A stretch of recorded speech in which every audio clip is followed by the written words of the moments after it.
Film diawali dengan terdengarnya sebuah siulan yang mana itu bukanlah siulan biasa. Kemudian Shin memperlihatkan seseorang yang membantai sekelompok gangster seorang diri. Terlihat dia sangat begitu lihai dalam pertarungan. Hal itu tampak ketika ia membabat habis satu persatu seluruh anak buah gangster tersebut dengan sangat mudah.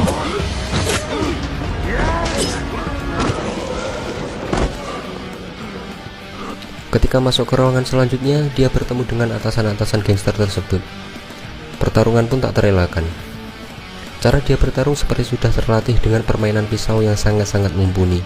Dan kita akan sama-sama tahu bahwa ternyata dia adalah seorang perempuan.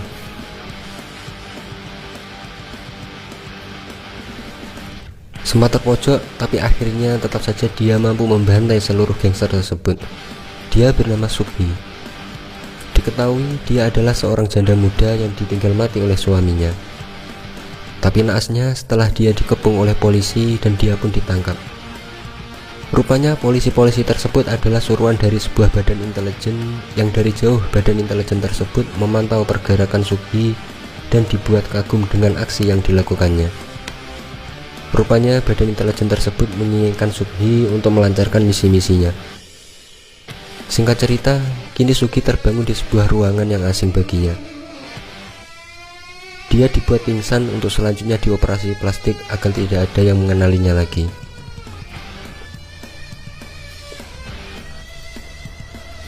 Setelah operasi, nampaknya dia lapar dan langsung makan. Dia menyadari kalau dia akan dibius lagi.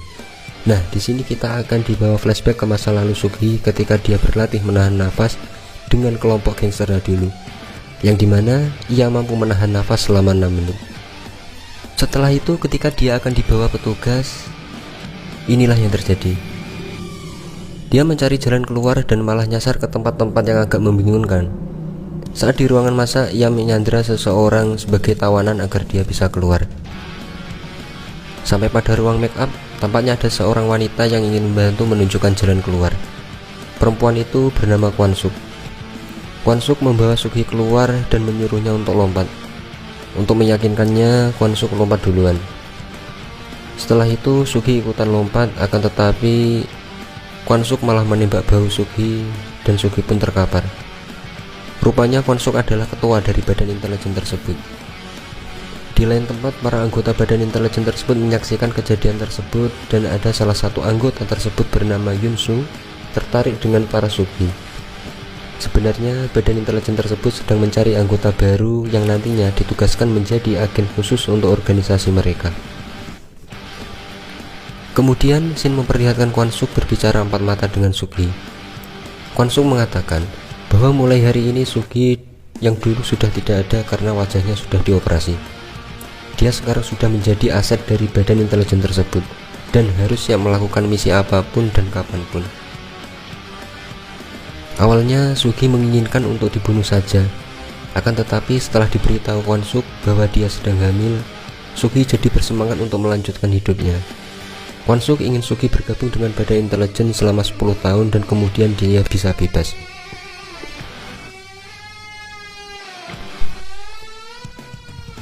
Walaupun sedang hamil, dia tetap menjalani hari-harinya di tempat itu dengan teman-teman senasibnya. Singkat cerita, Sukhi melahirkan bayi perempuan yang diberi nama Enyi. Terlihat Yunsu selalu memperhatikan Sukhi dari layar monitor dan nampaknya dia menyukai Sukhi, juga sangat perhatian dengan anak Sukhi. Di tempat lain, para calon anggota sedang latihan adu pedang. Tampak seorang bernama Kim sedang melawan Min, yang dimana Min dibuat tersungkur oleh Kim. Walaupun Min sudah tersungkur, Kim tetap saja memukulnya. Merasa kurang greget, Kim menantang Sukhi untuk melawannya, akan tetapi Kim malah dicuekin. Merasa kesal, Kim memukul Sukhi dari belakang. Tak disangka dengan refleks Sukhi menangkis pukulan si Kim. Melihat Min, Sukhi melawan Kim yang cuma gede bacot doang, hingga si Kim dibuat tak berdaya olehnya.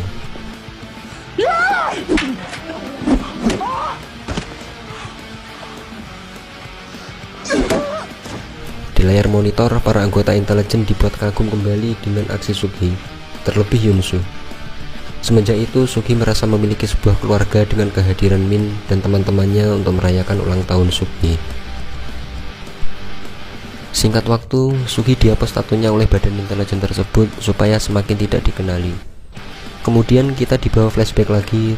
Ternyata dulu yang membuat tato Sugi adalah mantan suami sekaligus orang yang melatih Sugi hingga ia kuat seperti sekarang ini.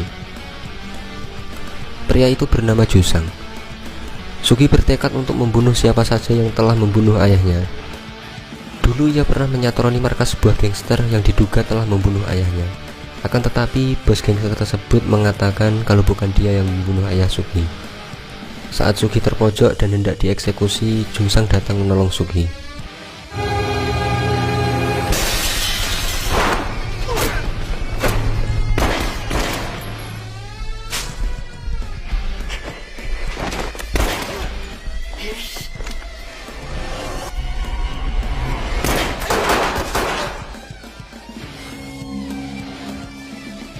Beralih ke masa sekarang, tampak Sugi sedang beradu merakit pistol dengan Kim. Barang siapa yang paling dulu selesai merakit maka harus menembak lawannya. Ternyata Sugi ini dari kecil sudah pandai merakit pistol, dimana dia dulu semasa masih kecil sudah bergabung dengan gangster pimpinan Jusang. Meskipun lawannya orang dewasa, Sugi ternyata lebih cepat merakit pistol tersebut. Akan tetapi Sugi kecil masih ragu untuk menembak lawannya.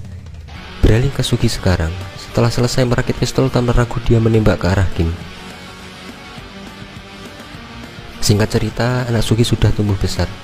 Sugi menemui Kwon Suk dan Kwon Suk memberikan misi pada Sugi untuk membunuh seseorang. Kwon Suk mengatakan kalau Sugi berhasil menyelesaikan misi maka Sugi bisa bebas.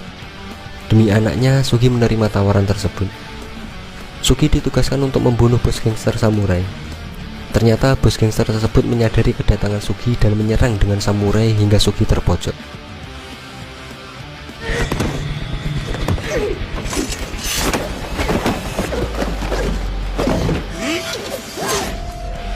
Akan tetapi, sekejap mata Sugi menusuk bos gangster tersebut dengan sekali tusukan. Sayangnya ketika Sugi membunuh bos gangster tersebut, anak dari bos gangster melihat ayahnya dibunuh di depan matanya. Dari hal itu, Sugi teringat yang kala itu ia melihat langsung ketika ayahnya sedang dibunuh, dan pelakunya masih belum ia ketahui. Ada suara siulan yang sama seperti di awal film. Setelah misi selesai, Sugi dikejar anak buah bos gangster tersebut hingga terjadi pertarungan samurai di atas motor. Dengan keahlian yang dimilikinya, ia berhasil lolos dan menceburkan diri ke sungai.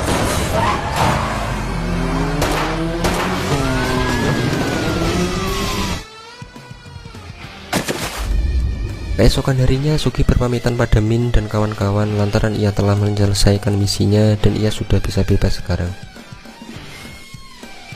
Kwon Suk memberikan Sugi tempat tinggal dan identitas baru supaya tidak ada yang mengenalinya.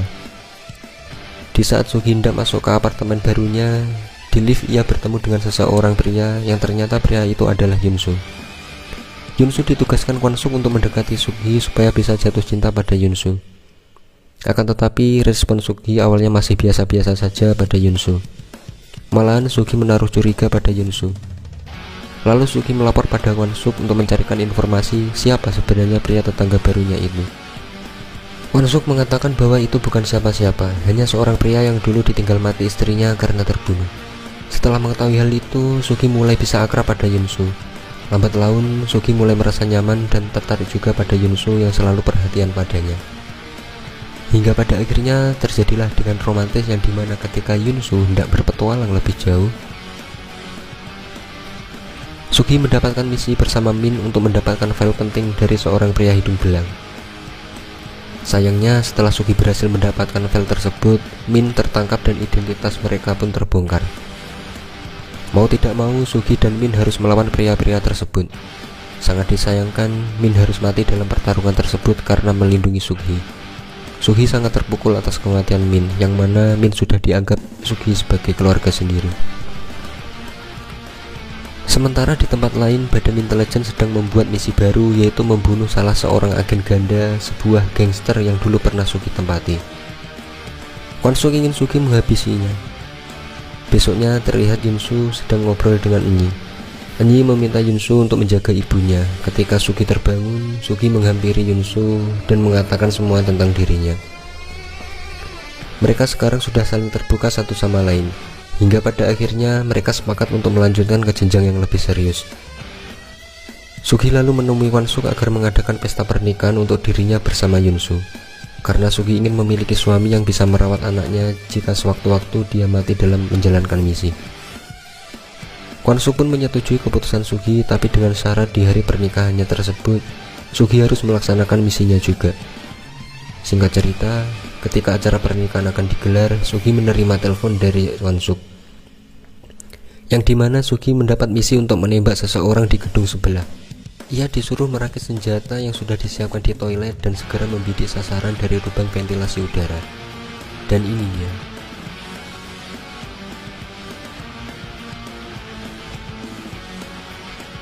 Dan setelah akan dibidik, ternyata sasarannya adalah Jungsang yang tak lain adalah mantan suami Sugi yang ia sangka sudah mati. Tentu saja Sugi menjadi ragu untuk menembak. Alhasil misi pun gagal. Di saat acara pernikahan berlangsung, Sugi merasa bingung dan bimbang. Ia teringat dikala mendengar kabar kematian suaminya dulu, yang membuat amarahnya memuncak dan akhirnya membantai komplotan gangster pada scene awal tadi. Malamnya, Jungsang menyelidiki siapa pelaku penembakan siang tadi. Diketahuilah pelakunya seorang wanita yang berada di gedung sebelah yang sedang mengadakan pesta pernikahan. Di sisi lain, ketika Sugi dan Yunsu sedang makan malam di sebuah restoran, Yunsu menerima telepon dari Kwon Suk. Tak lama Sugi dihampiri oleh Jungsang. Sugi termenung dan merasa bingung, karena sejatinya ia masih mencintai mantan suaminya itu. Sepertinya Jungsang ingin membunuh Sugi, akan tetapi setelah mereka berbincang-bincang, Jungsang mengurungkan niatnya itu. Sebenarnya Sugi tidak mengatakan siapa ia sebenarnya, karena ia tetap ingin merahasiakan identitasnya.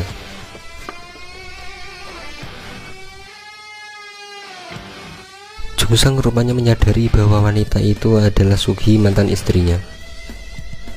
Di tempat lain, anak buah Jungsang merekam percakapan Yunsu dengan Kwon Suk, yang intinya membicarakan misi siang tadi yang telah gagal. Kemudian anak buah Jungsang tersebut memberitahu Jungsang rekaman yang diperolehnya. Jungsang yang telah menyadari bahwa itu Sugi, berkesimpulan bahwa Sugi telah bergabung dengan organisasi lain.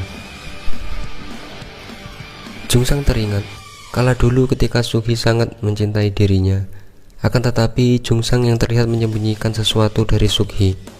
Esoknya, Sugi menerima bunga dan sebuah flash disk dari Jungsang, dan isi flash disk tersebut sangat mengejutkan Sugi. Flash disk tersebut berisi rekaman percakapan Yunsu dan Kwon Suk yang direkam oleh anak buah Jungsang kemarin.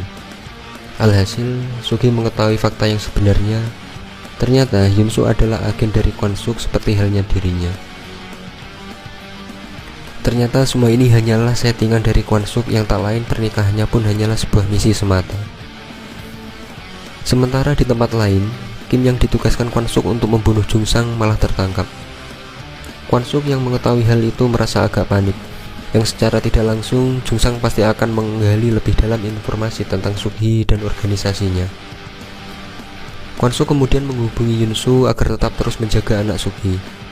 Dari belakang, Sugi menghampiri Yunsu dan berpesan pada Yunsu agar selalu menjaga anaknya. Di situ Sugi masih merasa kecewa pada Yunsu.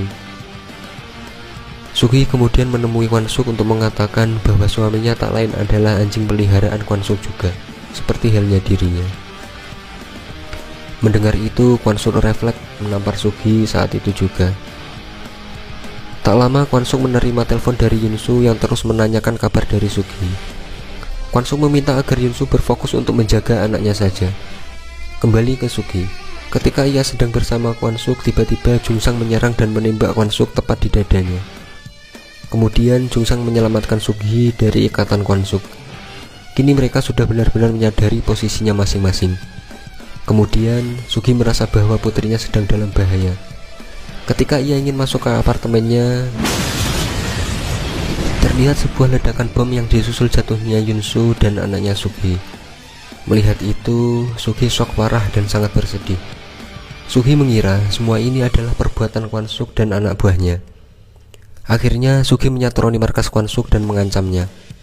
Kwon Suk menegaskan bahwa pelakunya bukan dia. Mendengar itu, Sugi tidak percaya begitu saja, dan pada akhirnya Kwon Suk memperlihatkan sebuah rekaman CCTV di apartemennya.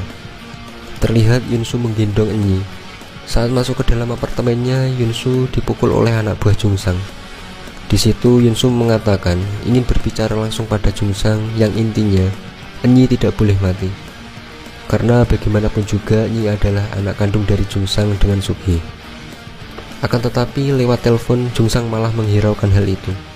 Kemudian anak buah Jungsang menyuruh Yunsu untuk membunuh Enyi. Tentu saja Yunsu tidak mau, karena ia dari awal memang benar-benar tulus mencintai Sukhi dan menyayangi Enyi. Yunsu memilih untuk melawan walaupun pada akhirnya ia malah kalah dan pingsan. Ketika Yunsu pingsan, Enyi terus saja memanggil ayahnya yang pingsan itu. Sementara anak buah Jungsang pergi meninggalkan apartemen dengan meninggalkan bom di dalamnya. Setelah siuman, Yunsu menyadari ada bom dan langsung menggendong Enyi dan langsung lompat dari apartemen. Kejadian tersebut bersamaan dengan datangnya Sukhi kala itu. Melihat rekaman tersebut, Sukhi marah sejadi-jadinya. Kini ia menyadari kalau Yunsu memang benar-benar tulus mencintainya. Ia sangat berambisi untuk membantai semua yang terlibat atas kematian suami dan anaknya. Singkat waktu, Sukhi menyatroni markas Jungsang dan anak buahnya. Ia membantai satu persatu anak buah Jungsang tanpa ampun. Tetapi masih ada beberapa yang terdesak dan pada akhirnya malah kabur.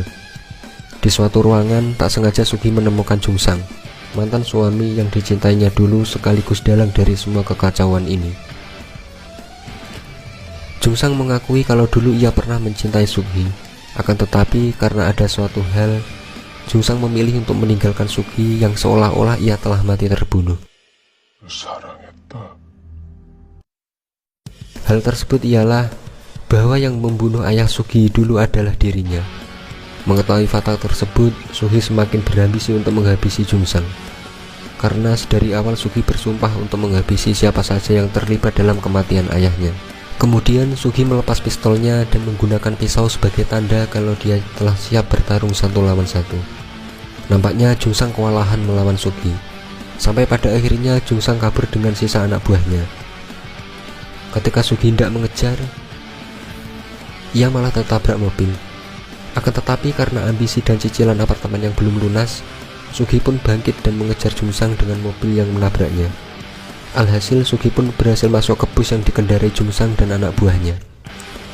Tak banyak bicara, Sukhi dengan barbar menghabisi anak buah Jungsang sehingga akhirnya mereka berdua duel kembali. Yang mana ketika Jungsang sudah tak sanggup untuk bertarung, ia malah menyuruh Sukhi untuk segera membunuhnya.